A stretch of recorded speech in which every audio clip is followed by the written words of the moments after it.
Hello and welcome, or welcome back to my channel. My name is Rachel Dykhuis. I am a labor and delivery nurse by day and also a reader, as you can see by my shelves, which are getting too full, so I'm gonna have to do a purge at some point. All right, so my April reads. I was out of town for a week in April, so I read less of my physical books and read on Kindle and things, which is not my norm. And then I, the last few weeks, just tried to bust out some books, and I read a bunch of ones that I've been waiting to read. So yeah, April, here we go. The first book that I finished in April was The Reappearance of Rachel Price. So I love a Holly Jackson book. So Holly Jackson wrote The Good Girl's Guide to Murder. It's YA murder mystery. It is actually also a Netflix show, which it was a pretty good season. The books are really good though, very good. I think I gave them all 5 or 4 stars, the series of 3. So this was along those lines, very twisty, didn't know what was gonna happen. You definitely hate some characters. She makes you hate these characters, and then suddenly it's whoop, never mind. So yeah, I gave this one 4.5 stars, so almost perfect. And the audiobook was really good. Really good way to just start the month, honestly. Oh, it's going rogue. My iPad is going rogue. Okay.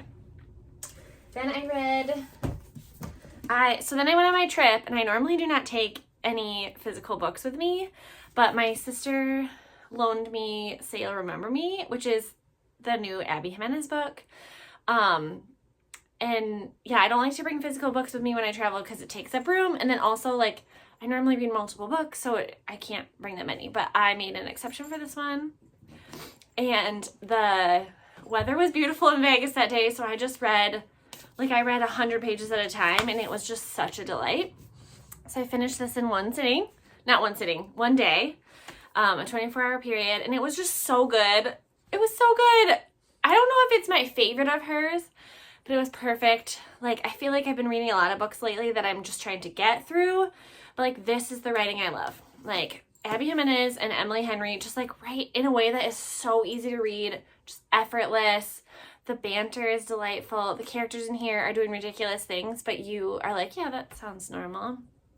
Maybe was just wandering around. So this actually, while this is a romance, I didn't feel we focused on the romance that much. The romance is kind of in the background.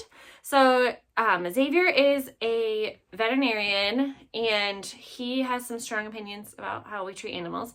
And Samantha comes in with a dog that or a cat, I think a cat that has no butthole. And he's this cat needs to be put down. And she's no, you asshole. So the banter right away is amazing. And then that's their romance, and there's I don't know how much is on the cover. There's an escape room in here. There's long distance, and so Samantha's mom, it has Alzheimer's, early onset, and so a lot of this story is actually about family love and friendship love and supporting each other. So yeah, this was just really good. I feel it was a little bit different than her other ones, but still written the same, if that makes sense. So this was a 5-star. I feel just about any book that I read in one day is gonna get a 5-star. If it's because I keep reading it because I want to read it so bad. Then it was recommended for me to read Lula Dean's Little Library of Banned Books. So this was an audiobook that I read. Honestly, this was just a delight. So Lula Dean is a little pot stirrer down in a southern town. I want to say it was Alabama or Mississippi or something. And so she makes a little library that's full of all these super conservative, how to keep house, how to throw a tea party, really just antiquated, old gender role sorts of books. And so someone in the town takes all the banned library books and puts those covers on them and puts them back in the little library. And so they get into the hands of townspeople and like really like kind of spark like a revolution, and like people are exposed to ideas that they wouldn't have been before. And so it brings up a lot of just amazing like discussion on like, should we ban books? What books are we banning for? Why are we banning books? And also it was just a delightful story. Like, I love a small town narrative. And so this really felt like Gilmore Girls ask like ridiculous things happening. I mean, there were definitely some more serious things, but like just the banter between the characters was fun. So I do recommend this book. I think I gave it 4 stars. It's just not my normal genre. But it was fun. And then to do kind of like a palate cleanse and like just a book to get through really quickly, I read Lost and Lassoed. So this is, I think, the third in the, what is it? A Rebel Blue Ranch story.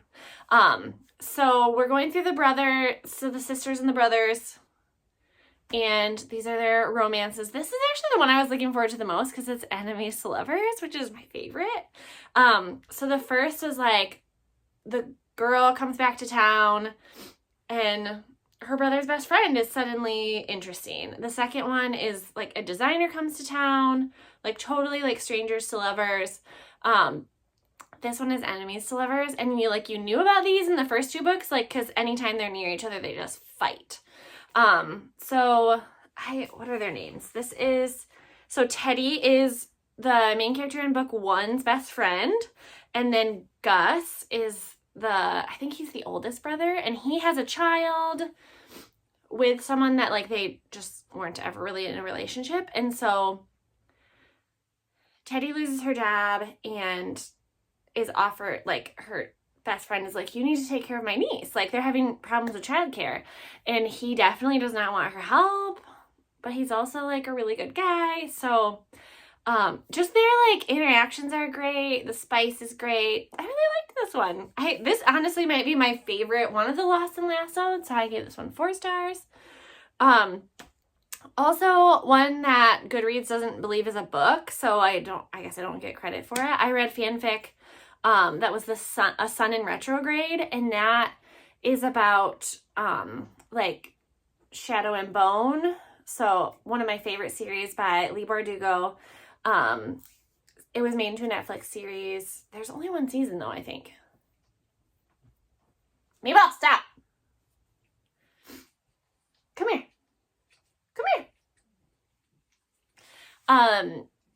So yeah, fanfic of, so like if Alina and the Darkling got together, which that part was a delight. It wasn't like the best like written fanfic. Like it was just kind of like all like if everything good happened, but it happened this way. And so it was like not that exciting to read, but also like all the things I wanted to happen happened. Does that make sense? Like it was almost more of like a cozy fantasy because there was no high stakes. Like you knew it was going to turn out. But still an interesting premise. So there was that as well. This is why I needed the palate cleanse of the Lost and Lassoed. So I read Waves of Mercy by Lynn Austin. Lynn Austin is a Christian romance writer that I have liked some of her books and disliked others. So like Wonderland Creek I found delightful. There's another one that's like Civil War that I didn't love because, the Christians treated their slaves so well and everything went really well for them, So there's that. Here's Mabel. Here she is. Oh, thanks. That was a trick. So I didn't really seek out more of her books, but Waves of Mercy is about the settling of Holland, Michigan, which is where I live. So that part of it was really interesting. So like my family actually came over on the Southerner, one branch of my family came over on the Southerner with Van Raalte, who settled Holland. And so this is the story of those people that came over. So it was just interesting to see that story, like the settling story, and like they talk a little bit about the Native Americans that they interacted with. Makatawa is still Black Lake. And then there's also like a 50 years later storyline, which again, still like, I think it's still like 1830s, 1840s. And so like the Hotel Ottawa was still up and hadn't burned to the ground yet. So just, it was very interesting, like all the landmarks and things. The actual story itself, I could have taken or leaving. It was fine. But yeah, so that was fun. I know that there is another one. I don't know that I feel like I need to pursue this series more. But it did feel like a fun one to read leading into Tulip Time, where I'm going to be like downtown and seeing all this stuff. And my mom also does tours, so she talks about Virality like all week long. So just, it's fun. Yeah. So I gave that one 3.5 stars. So it was fine. Wouldn't necessarily recommend it for like the story of it, but if you are from Holland, Michigan, it's kind of a fun, like it's fun to have all the shout outs for sure. And then the next audiobook that I did was Night Music by Jojo Moyes. So I don't know if that's how you pronounce her name. That's how I pronounce her name. I started reading her in the Me Before You. Yeah, Me Before You phase. And so I believe Night Music is an older book. So I've been like slowly working my way through her back catalog as well, and they are good. So this is a story about a single mother who moves her children to a house that she received from like a dead uncle after her husband dies. So she's grieving. She like wasn't really the primary parent. And apparently this Spanish house was like lusted after by her neighbors. So her neighbors thought for sure they were getting it. So when she moves in, the husband starts to like, he offers to work on it, but then starts like sabotaging it. And so it kept me listening because I was like so angry about all the awful things that were happening to this woman. And then like there's a little bit of community and the relationship between the mom and her son and daughter, and they're grieving. And yeah, it was a good book. So I gave it 4 stars. I really liked it. It was a good audiobook too. It was read well. Yeah, so like I felt like the first few weeks of April were very much like, these are not books that I'm like super excited about reading, but they've just been on my TBR for a long time. So yeah, so just kind of a weird start to April, and it felt like I hadn't read that much. I guess I actually did, but it just didn't feel like much. And when I got home, I read Heat of the Everflame, which this is why I didn't take it on my vacation with me, because it's 800 pages. So, I mean, I could have banged this out there, but it's a lot to bring in a suitcase. So Heat of the Everflame is the third in the Kindred's Curse saga. The first one is Spark of the Everflame, and then we have Glow of the Everflame. This is Heat of the Everflame. And the last one, Burn of the Everflame, I think it comes out this year. So Heat of the Everflame came out, well, it was republished, so came out in, I think, the end of March. So this is like a fresh book that I got, and I was so sad to not read it right away. But it also took me a while to get through this. So you should know this about me by now. I do not love a journey in my story. This book had a lot of journeying, but it did feel like every place that they journeyed to, oh no, like the chapter, they're beautiful. Like this book is beautiful. They did a lot of journeying, but the journeying that they did accomplished something. So like every new place that she went, something happened like with her powers, and I'm just really enjoying how the lore is playing out. I feel like the romance at this point, I don't know if it maybe needed to be more, like, it's very much like we just don't have time to get it on because we're around these people and we're dying all the time.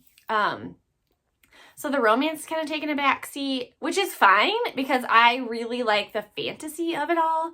I like the fantasy. I like the lore. I like, we have a new character that we were introduced to that really like kind of turns the tide on a lot of things. We're trying to figure out like what the gods will have to do with this. And yeah, so this is also a book that I like finished. And of course it like ends on a ridiculous like plot twist cliffhanger. And it's like, damn it. You know, like she's very good at finishing these books like very strongly. So I just like really want the next one. But it also was that like this is a book that's made even better when you talk to somebody who's read it and can just really like speculate on the fan theories and like what all these things mean and what's going to happen in the next one. So this is what reading is about, man. Like just being excited and like loving what you're reading. So good. So that one, I gave it like, I think it was like 4.5. So it wasn't perfect, but it was really good. And again, half stars, mostly taken off for all of the journeying. I hate journeying. I just want to get there, which I don't know if it would surprise you that I drive pretty far to work. And so whenever anyone asks like what your like superpower would be, like, would you want to be invisible? No, teleportation. I want to get places. Imagine travel without the travel, right? Like, I want to go to Bali. There. Oh, I would see so many places. So many. Okay. Then I listened to Death at Morning House, which was an audiobook by Maureen Johnson.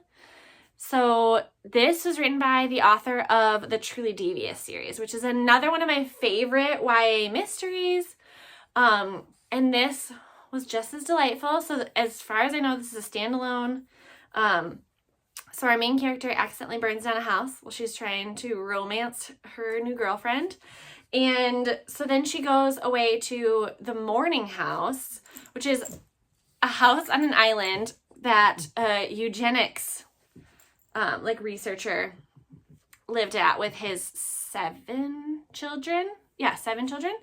And they all like mysteriously died. So when she gets there, there's a storm. They find a dead body.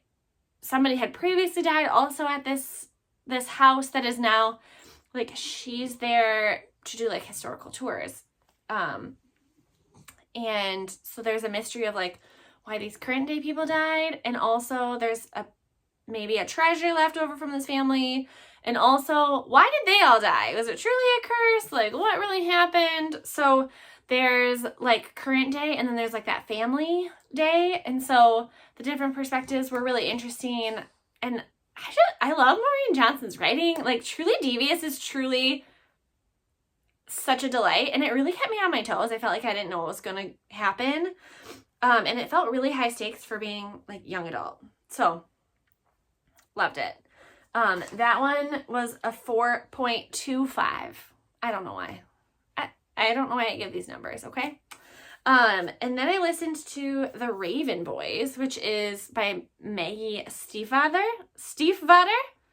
I had no idea what this was going to be about, and it was nothing like what I thought. And I think it was recommended as fantasy at some point. So it's been on my list for a long time. It was an audiobook. The audiobook was good. So our main character's name is Blue, and her family are like psychics. So already was like, wow, that was intriguing. Not what I thought this book was going to be. The Raven Boys is like an all boys school that she lives near, and like she's known her whole life to stay away from them. It's been prophesied that her first kiss will like kill the person that she kisses, or like they will die. So she doesn't really interact with boys because she doesn't want to kill someone. So we're kind of like guessing which of these boys it's going to be and which one she's supposed to avoid. And there's a little bit of a romance with like 2 of them. They're also trying to find like this historical figure that was buried in this like very like on the ley lines, like very mystical, very magical. And then somebody is also like following them, trying to kill them. So high stakes, like mystery, speculative, and it like kind of ends with like a cliffhanger. So I feel like I gotta read the next one. So I think there's more. And Yeah, I gave it 4 stars. It was enjoyable. Yeah, that was it. Then I read the second book in the Boys of Tommen series. So Binding 13 was honestly such a delight. Like, I felt like I was in high school again. Chloe Walsh really knows how to like write spice without spice. Like longing and that feeling that you get in high school. Like this book and the one before it are the Taylor Swift songs So High School.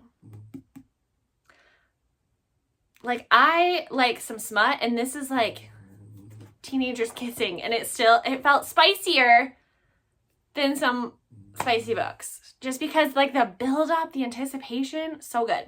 So, our main characters are Johnny Kavanaugh, who is, like, playing, like, professional rugby as well as high school rugby. And then he meets Shannon Lynch in a ridiculous meet-cute in the first book. She has been bullied in the past. She wants really nothing to do with him. They fall in love. Shannon is being abused by her dad. So the first book deals with a lot of like their like building up their friendship and kind of like admitting that they're in a relationship, dealing with her abusive dad. And then this deals with like the repercussions of it. Yeah, very serious topic. I felt like it is told very well. Like the stakes feel real. The characters are not like flippant. And yeah, I just really liked it a lot. So this one I gave like 4.75 stars to. Not perfect, but almost. I felt like the first half of the book just like took a while to get going again, especially because it like ended on such a cliffhanger. But I will definitely be reading the next one, which I think is like Saving Six. So it's about Shannon's brother. And then I read... the next one I read was Great Big Beautiful Life by Emily Henry. So this book just took me a while to get through. Like, it's a pretty dense book. And then I feel like I had to, like, work a bunch of days and, like, on-call and things. And then I got a 12-hour LOS where I didn't have to come in at all. And so I read almost this whole book during that time. So thank you to my charge nurses that did not need me that day. What a great day off I had.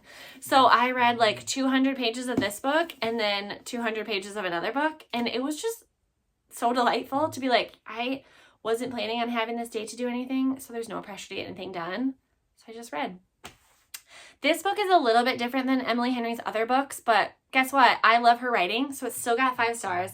I still wanted to read it because I wanted to know what's going to happen. I wanted the banter. The romance was great. But it didn't feel like it was mostly romance.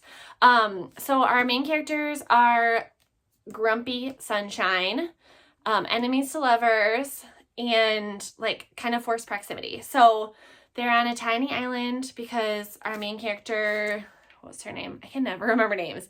Alice hunted down this recluse, this like publishing heiress who went missing 20 years ago. So she found where she is and wants to write a book about her.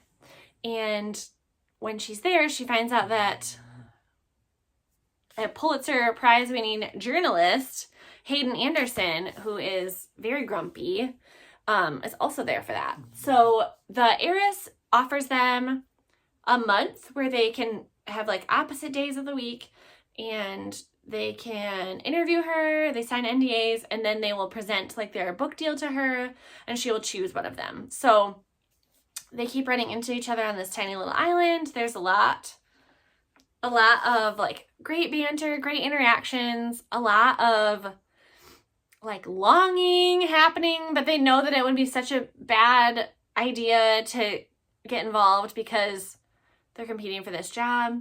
And then the other part of this story is Margaret's story. So what happened to her family, why she ran away. It was super interesting. So I felt like it had like Evelyn Hugo vibes in the fact that like it's a woman like looking back on her life, but it's still like very different. And like Taylor Jenkins Reid is a very, the way she writes is like more like atmospheric and like almost like ominous, like a different tone for sure. where Great Big Beautiful Life and Emily Henry books are, they're just like easy to read and delightful, and like she deals with deep things, but it doesn't feel deep. Does that make sense? Also, her font is beautiful. So yeah, I am an Emily Henry stan. Even if the book wasn't good, I would love it. But it's good. They just all stand up. I love them. So I would still, I feel like my ranking's probably the same, but this one is good and I really liked these characters. So Beach Read, The People We Meet on Vacation, Funny Story are probably my top 3. Beach Read was so good. And I don't know if it's just like my first of hers, like bias. Like part of me wants to reread it, but there's just so many books to read in life. So I don't really want to reread something I've read already. Then I listened to Pictures of You by Emma Gray. So she wrote the Last Love Note, which was like a book on grief, and it was based a lot on her personal story, and it was very good. I think I gave it 5 stars. It was very good. So I was already looking forward to reading this book, and then it was also recommended that I read it. So our main character wakes up from a car accident with amnesia. Her husband died in the car accident, but she does not remember him. And so she thinks she's like 16 years old and meeting him for the first time. Like that's her memories that she wakes up with. And then so she has to like piece together why in her life, like she does not speak to her parents anymore. She does not speak to her best friend. There is a man who's like helping her get her like life back, like trying to like investigate it, but she doesn't realize that he was like one of her best friends. Turns out her husband was an absolute asshole, and so she's trying to figure out why she would be married to him. And so there's lots of different reveals as we go, and so it's like current and past. It was really well told. So I think I gave it 4.5 stars. It was, yeah, I liked it. I felt like the wrap-up wasn't as amazing. Like I was expecting like another twist at the end. But yes, solid story, and the audiobook was really good as well. Then I finally finished Long Live by Nicole Pomerico. So she is an entertainment writer and editor. And this is kind of like a love letter to the fans. Like this, it's supposed to be like the definitive guide to the folklore and fandom of Taylor Swift. I mean, there is so much more to the folklore of Taylor Swift, but it goes, I mean, the illustrations are absolutely beautiful, and it goes album by album and talks about like what you would wear as a fan. There's a fan story for every era. And then so it does talk about like kind of like why she wrote each album, what came out of them. She talks about the friendship bracelets for the Eras Tour. She talks about the Eras Tour. And then she'll do different like, so here's like hairstyles through the ages. So yeah, it was just a cute book. So I think I gave it 4 stars. Not a ton of this was new for me because I would consider myself a strong Swiftie. I don't think I'm a super fan, but gosh, I freaking love this girl. So yeah, I had bought this because my favorite YouTuber had like recommended this, and it was good. It was cute. So if you want like a little background on Taylor Swift, this is a really good book. Long Live. My very last book of the month, and one that I have been trying to get to, but it keeps getting like moved down my TBR, is Rebel Witch. And it stood up. I was like nervous to read this because I like remembered the gist of Heartless Hunter, but was just worried that, I don't know, that it wasn't going to stand up to it, and I had kind of like high hopes for it. So anywho, what happened, what I thought was going to happen, happened. The romance was amazing. It took me a second to like remember what was happening with these characters. But this is the book that I read another like 200 pages of because it was just so good. Also, the writing is very big. So even though it's like a 400-page book, like the writing's big, so you read it so fast, which just like motivates you to read more. A great romantasy. So in this world, witches are, so currently it's like the New Republic, and witches are being hunted and murdered because the past regime was witches and they were mean to humans. So this is like a very retaliatory government. Witches are relatively easy to find because they use blood magic, but when you have to use your own blood, or you have to like get permission from someone else to use their blood, and it creates a scar, like a silver scar on your body. So our main character in book 1 gets around that somehow.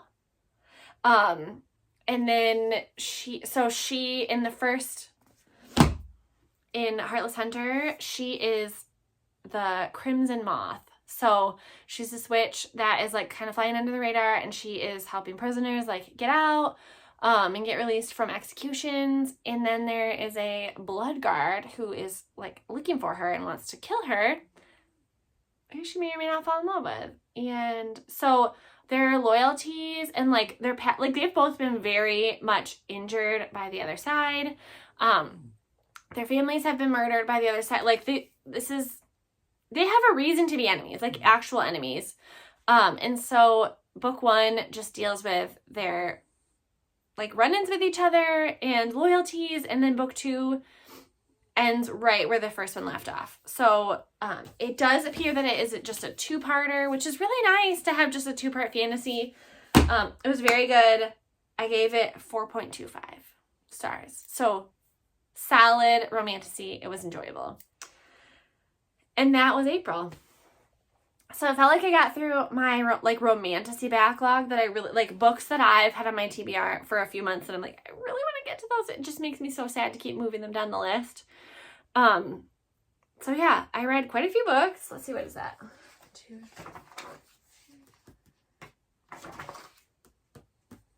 14. That actually ended up being more than I thought it was going to be. I was like very low on my number of books read before the last few weeks. So yeah, that is April. It ended up pretty good. And yeah, I don't know what I'm going to say my favorite book of the month was. Honestly, at this point, it might be Say You'll Remember Me. It was just such a delight to read it. And where I read it was great. I don't know. Great Big Beautiful Life was good. But I think because it was a little bit less romance, I would put this one above it. And this one was almost as good. But, you know, the journey. So those 3 were the best. Which is what I was expecting. All right. I am super excited for May because for Tulip Time I have the week off. So I have like things I want to get done around the house, like landscaping kind of things. And then I have a few things that I like volunteer for, and then I dance every night for Tulip Time. But for the most part, I do a lot of reading during Tulip Time. So I am going to be vlogging through it, and yeah, I hope you join me. It's going to be so fun. Bye.